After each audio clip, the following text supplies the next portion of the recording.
Are we just trying to make ourselves feel better? أعوذ بالله السميع من الشيطان الرجيم بسم الله الرحمن الرحيم الحمد لله رب العالمين ولا عدوان إلا على الظالمين والعاقبة للمتقين اللهم صل وسلم وبارك على عبدك ورسولك محمد صلى الله عليه وسلم وعلى آله وصحبه وسلم تسليما كثيرا.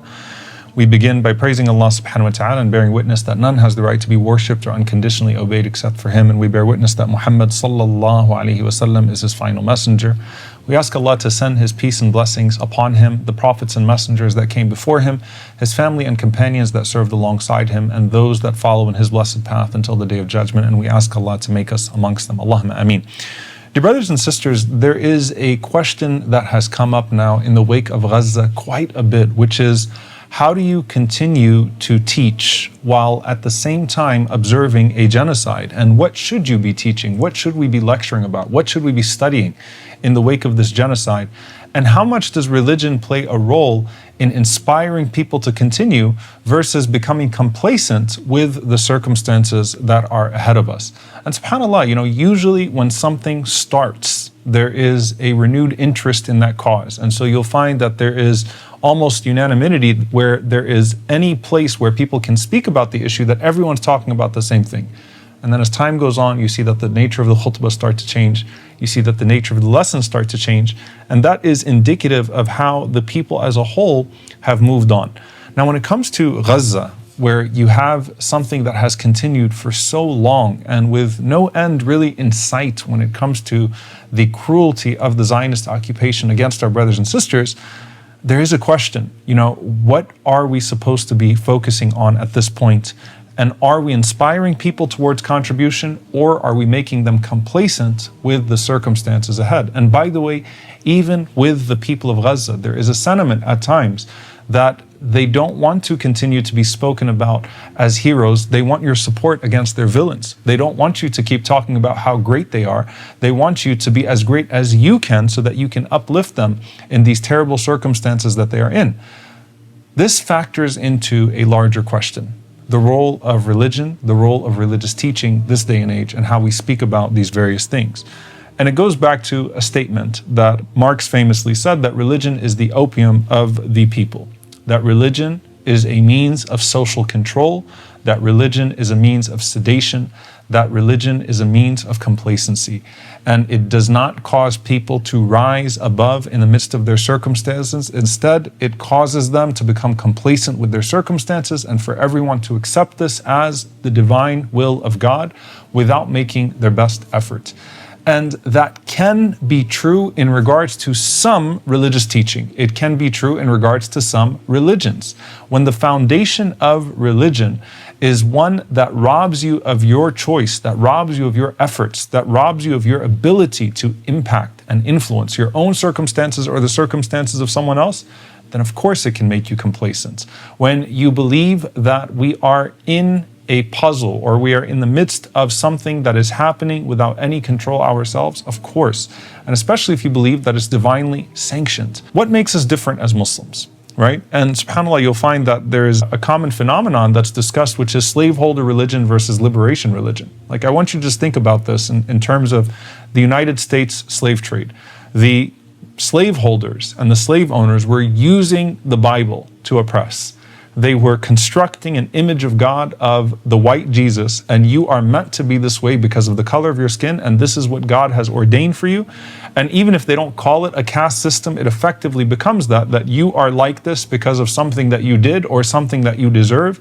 We are like this because of something that we are privileged with and something that God has given to us. On the other hand, you have what would be the slave's theology, if they're able to see through that and to combat that, right? And if you think about the up to 30% who were Muslims of the slaves, right? What were they reading from the Quran? How were they interpreting the Quran and the Hadith to fight back and to be inspired towards the revolts that we lead about today, where they sought to break the chains of slavery using religion, using religious text, and aspiring for something greater?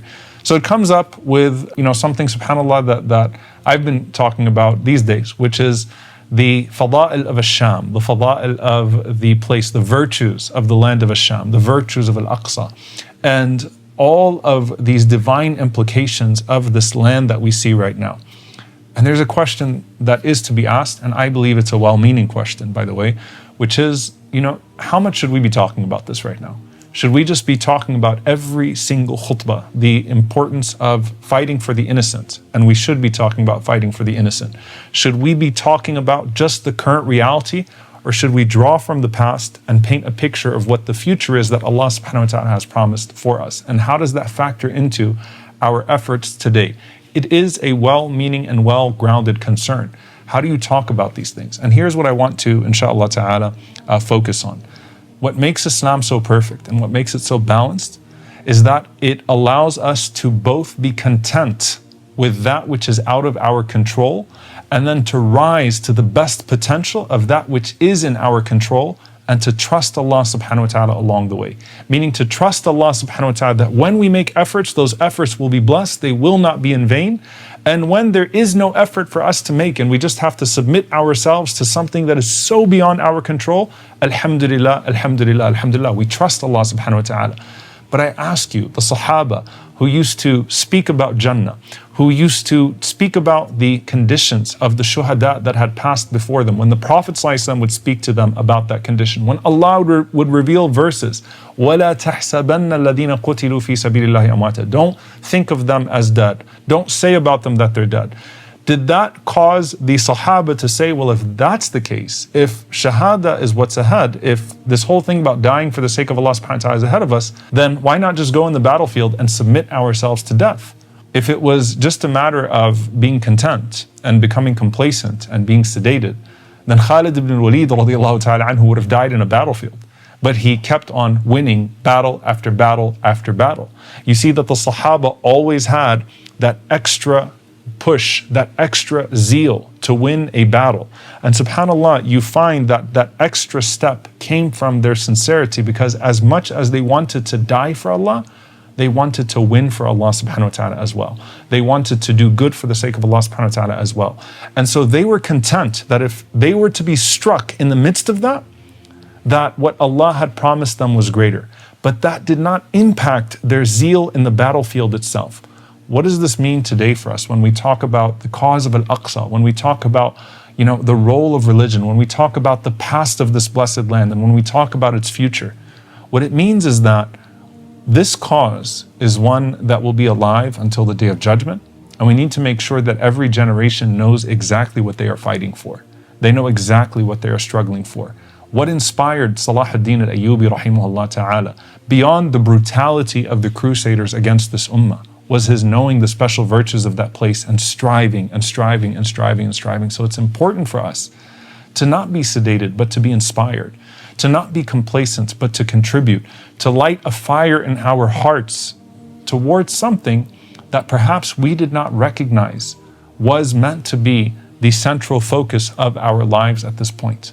And so I want to take you to something that happened in the Battle of Uhud. And it was the narration of Anas ibn Nadr radiallahu ta'ala anhu that can help us all sort of think about how the deen of al-Islam, how this religion that we have is meant to give us that extra push, meant to give us that extra zeal, even when the circumstances become overwhelming. And this narration about Anas ibn Nadr radiallahu ta'ala anhu is so profound because he was a man who missed the Battle of Badr. And because he missed the Battle of Badr, he's the uncle of Anas ibn Malik radiallahu ta'ala anhu, he kept telling the Prophet ﷺ that if Allah gives me another chance, then Allah Azza wa Jal will see what I will do. Allah subhanahu wa ta'ala will see the sincerity in my strive. And here you have Anas ibn Nadr radiallahu ta'ala anhu, and he was approaching the battlefield of Uhud when most people were fleeing the battlefield.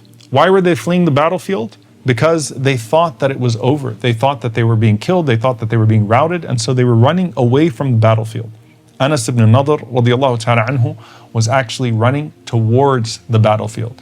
And he said, Inni la ajidu ra'ihat al-Jannah. I can smell Jannah ahead of me. I can smell paradise ahead of me. And so he's going forward. And as he's going forward, he sees some people that are sitting in the battlefield.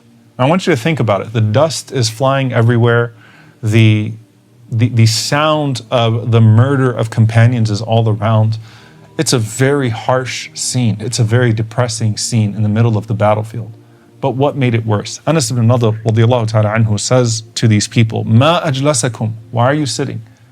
And they responded and they said, Qutila Rasulullah sallallahu alayhi wa sallam. The Prophet sallallahu alayhi wa sallam has been killed. They thought that the Messenger of Allah sallallahu alayhi wa sallam had been killed, and there are two explanations for this. One of them is that they killed Mus'ab ibn Umayr radiallahu ta'ala anhu, and Mus'ab radiallahu anhu looked so much like the Prophet sallallahu alayhi wa sallam that some of the enemies actually thought they killed the Prophet ﷺ. And then others shouted out that we killed the Prophet ﷺ as a means of demoralizing the Muslims. And there's a reason why the enemy tries to strike your symbols. And there's no greater symbol than the Prophet ﷺ. Now at that point, what's going to inspire you to keep going? What's going to push you to go forward? Where if your leader and the central human being in your life, the Prophet ﷺ, is dead, what's going to keep you going? And so he responds and he says, Wayhakum. He says, woe to you. Qumu famutu ala ma mata alayhi. Get up and die for what he died, sallallahu alayhi wasallam. Now keep in mind, subhanAllah, that the end of Uhud is the Prophet ﷺ finding the mutilated body of Anas ibn Nadr radiallahu ta'ala anhu. He was only recognized by his fingertips. And he is the man, and like him, that Anas ibn Malik says, the ayah min al-mu'minina rijalun sadaqu ma ahadullah alayh, faminhum man qada nahba wa minhum man yantadir wa ma baddalu tabdila. That from the believers are those who are truthful to the covenant that they made with Allah subhanahu wa ta'ala. Some of them have an opportunity to prove it at the moment, and some of them are made to wait. وَمَا بَدَّلُوا تَبْدِيلًا, and they have not changed their resolve at all. The end of the Battle of Uhud is the Prophet ﷺ finding Anas ibn Nadr radiallahu ta'ala anhu in the battlefield, absolutely mutilated. But at the same time, we take from what happened with Anas ibn Nadr radiallahu ta'ala anhu a very important lesson for the moment that we are in right now. We have to teach people about the importance of the cause, especially when the cause feels like it's being lost. We have to teach people about virtue, especially when they can succumb to despair. We have to teach people about victory, especially when defeat seems most imminent. And we have to inspire each other. وَتَوَاصَوْا بِالْحَقِّ وَتَوَاصَوْا بِالصَّبْرِ. We have to push each other towards good. Now, if the type of religion that we are hearing about right now is one that is entirely disconnected from the situation, that's a problem. That is a problem. If everything that is being spoken about is divorced from the reality on the ground, the occupation of Al-Aqsa, the destruction of Al-Gaza, that is a problem. But if we are talking about our deen and noting that our deen is meant to survive, and we are pushing people and inspiring them to recognize that no matter what effort they put forth, the outcome will be blessed, either for them in this life or the next. وَالْعَاقِبَةُ لِلْمُتَّقِينَ, that victory is for the believers. Alhamdulillah Rabbil Alameen. That is not the opium of the people. That is the inspiration of the people. And that inspiration comes from knowing that no effort will be in vain, that no life will be lost in vain, that nothing will be done for Allah subhanahu wa ta'ala except that it will remain, and everything else will disappear.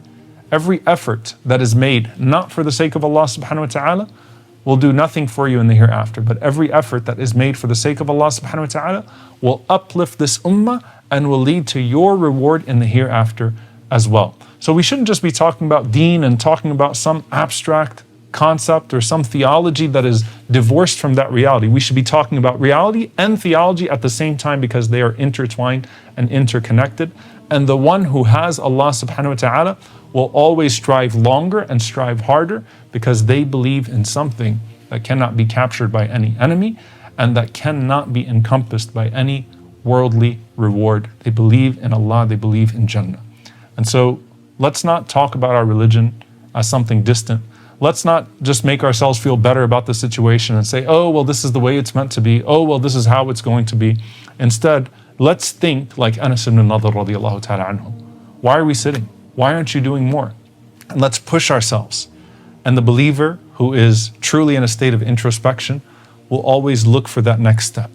And we ask Allah subhanahu wa ta'ala to inspire our hearts, to activate us, and to activate through us. We ask Allah subhanahu wa ta'ala to move us for this ummah and to move us in a direction that's pleasing to Him. And we ask Allah subhanahu wa ta'ala that we not only strive in a way to where we have clarity about what we're striving for, but that we are able to leave behind us clarity so that the next generation knows exactly what they are to strive for as well. Allahumma ameen. Barakallahu feekum. Wassalamu alaikum.